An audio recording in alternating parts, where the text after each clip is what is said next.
Assalamualaikum dan salam sejahtera. Gerhana matahari merupakan salah satu fenomena alam yang unik dan sering menjadi tumpuan kerana ianya sangat jarang berlaku di sesuatu tempat. Bersama saya, Muhammad Aizuddin bin Zaid akan menerangkan serba sedikit mengenai fenomena gerhana matahari ini. Kata orang, tak kenal maka tak cinta. Oleh itu, saya akan berkongsi secara ringkas apakah itu gerhana matahari.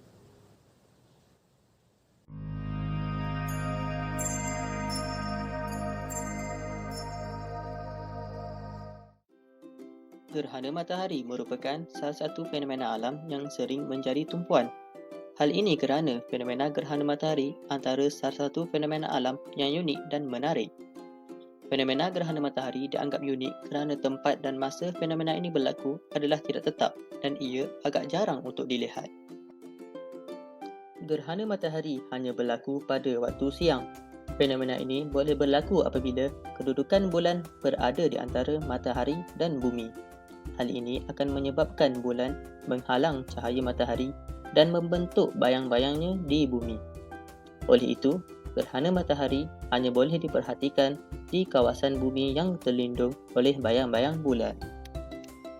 Berikut adalah animasi ringkas bagi menerangkan kejadian gerhana matahari. Gerhana matahari berlaku apabila bulan menutupi cahaya matahari lalu membentuk bayang-bayang bulan di sebahagian kawasan di permukaan bumi. Secara ringkas, gerhana matahari berlaku apabila matahari, bulan dan bumi berada dalam satu garis lurus. Gerhana matahari tidak boleh dilihat di sebarangan tempat. Ia hanya boleh dilihat di kawasan bumi yang terlindung oleh bayang-bayang bulan. Baiklah, nampaknya anda sudah mengetahui apa itu gerhana matahari. Seterusnya, mari kita lihat pula jenis-jenis gerhana matahari.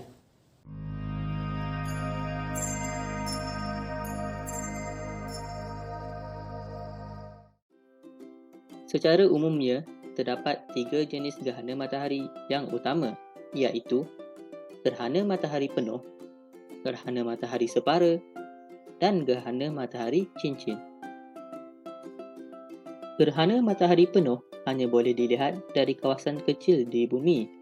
Orang yang dapat melihat gerhana matahari penuh berada di tengah-tengah bayang-bayang bulan apabila ia mencecah bumi. Langit menjadi sangat gelap seolah-olah malam. Untuk gerhana penuh berlaku, matahari, bulan dan bumi mesti berada dalam satu garis lurus. Gerhana matahari separa berlaku apabila matahari, bulan dan bumi dilihat tidak berada pada satu garis lurus. Hal ini kerana bulan tidak beredar selari dengan matahari menyebabkan bulan tidak menutup matahari secara keseluruhan. Matahari kelihatan mempunyai bayang-bayang gelap pada bahagian kecil permukaannya. Gerhana matahari cincin pula berlaku apabila kedudukan bulan berada lebih jauh dari bumi. Hal ini akan menyebabkan bulan kelihatan lebih kecil dari matahari. Jadi, bulan tidak menghalang keseluruhan matahari yang boleh dilihat. Hal ini akan memperlihatkan cahaya matahari kelihatan seperti cincin di sekeliling bulan. Menarik juga jenis-jenis gerhana matahari yang boleh diperhatikan.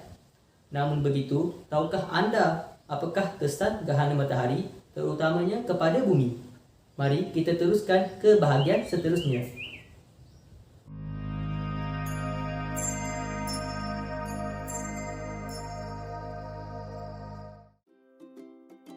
Kesan-kesan fenomena gerhana matahari secara umumnya banyak berlaku kepada bumi. Antaranya adalah, yang pertama, kawasan persekitaran tempat berlakunya gerhana matahari akan bertukar menjadi gelap. Kedua, suhu persekitaran akan menurun beberapa darjah. Yang ketiga, haiwan-haiwan di sekitar akan berkelakuan aneh dan ada yang bersedia untuk tidur. Sedikit penerangan mengenai kesan gerhana matahari. Kawasan persekitaran akan bertukar menjadi gelap kerana bulan telah menutupi cahaya matahari daripada sampai ke bumi. Oleh itu, bumi akan bergelap seketika semasa gerhana berlaku. Seterusnya, suhu kawasan persekitaran akan menurun kerana haba daripada matahari turut terhalang oleh bulan. Situasi ini turut menyebabkan perubahan kepada kelembapan dan kelajuan angin di bumi. Akhir sekali, haiwan-haiwan di sekitar seperti haiwan peliharaan dan haiwan ternakan akan berkelakuan aneh kerana keliru dengan situasi gerhana. Ada juga haiwan yang bersedia untuk tidur kerana menganggap hari sudah malam. Wah, rupa-rupanya fenomena gerhana matahari ini sangat menarik, bukan? Kesimpulannya, gerhana matahari merupakan salah satu fenomena yang sangat istimewa. Fenomena ini bukanlah suatu petanda yang buruk atau membawa malang.